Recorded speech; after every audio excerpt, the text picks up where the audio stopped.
Du son, de la lumière et du monde, c'est la recette d'un festival réussi.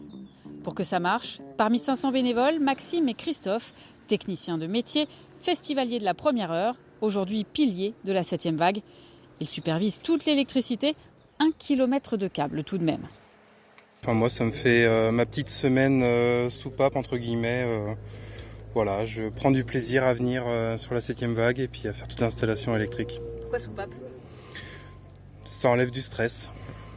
Donc voilà, par rapport au travail. Ça met un autre stress. Faut que ça fonctionne pour ce soir. 14 000 spectateurs attendus sur 2 jours. Les concerts n'ont pas commencé, mais les premières tentes se positionnent dès le début d'après-midi. On est installé pour 3 semaines. On va être bien là. Bon, il paraît qu'il y a un peu de bruit ce soir. À l'ombre, c'est à ça qu'on reconnaît les habitués.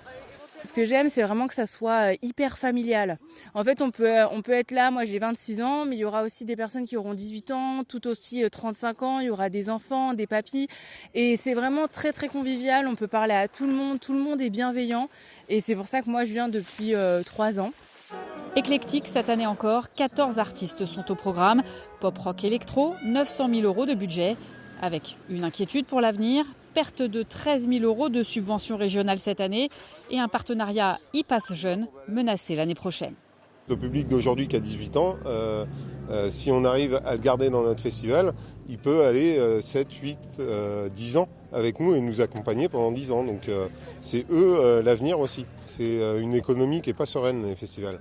Et si on avait, là on a la chance d'avoir le beau temps, mais si on avait le mauvais temps parmi nous, forcément les gens viennent moins et sans subvention, sans les aides, on aurait des problèmes, quoi.